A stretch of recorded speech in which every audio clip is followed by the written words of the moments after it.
முருகா, என் அன்பு பிள்ளையே, அழுதது போதும், எழுந்திரு தங்கமே.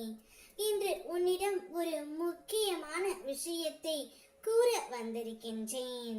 தனிமையில் இருந்தால் கேள், உனக்கே புரியும்.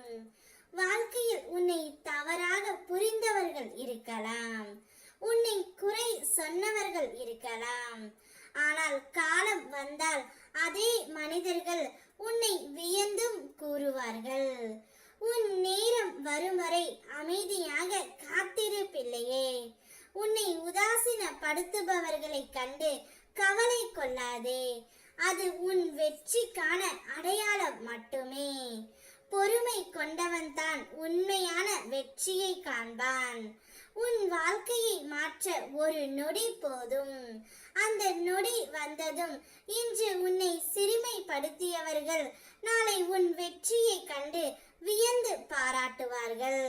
அதனால் மனதை தளர விடாமல் நம்பிக்கையோடு தொடர்ந்து முன்னேறு பிள்ளையே.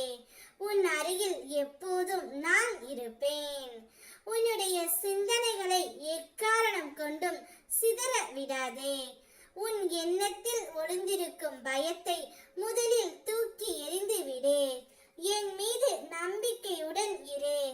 இன்றே உனக்கு ஒரு நல்ல செய்தியை நான் தருகின்றேன். இந்த செய்தியால் உன்னுடைய உள்ளமும் இல்லமும் மகிழ்ச்சியால் நிரம்பும்.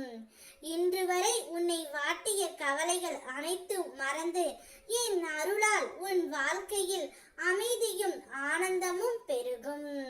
இத்தனை நாட்களாக எதையெல்லாம் நினைத்து கவலைப்பட்டாயோ அவையெல்லாம் மாறப்போகின்றது. கடந்த காலங்களில் நடந்தவற்றை இனி உன்னால் மாற்றவோ மறக்கவோ திருத்தி அமைக்கவோ முடியாது. நடந்தவற்றை ஏற்றுக்கொள்ள கற்றுக்கொள். அவை உன் வாழ்விற்கு அனுபவமாக இருந்தன, சுமையாக அல்ல.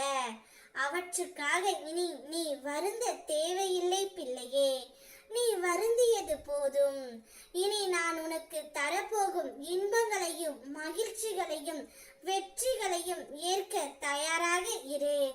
உன் எதிர்காலம் உனக்காகவே காத்திருக்கின்றது. அதை பெரும் மகிழ்ச்சியோடு வரவேற்க தயாராக இரு பிள்ளையே. நிச்சயம் இன்று உன் வீட்டில் சுப காரியம் நடக்க போகின்றது. அழுது கொண்டே இருக்காதே. என்னுடைய வாழ்க்கையில் எப்போது நல்ல மாற்றம் வரும் என்று எதிர்பார்த்தாய். அந்த மாற்றத்திற்கான முன்னேற்றத்தை இன்று நான் கொண்டு வந்து விடுவேன் பிள்ளையே. நம்பிக்கையோடு எழுந்து நட. அனைத்தையும் முருகனப்பா பார்த்து கொள்வார் என்ற நம்பிக்கையில் நான் இருக்கின்றேன். ஓம் முருகா.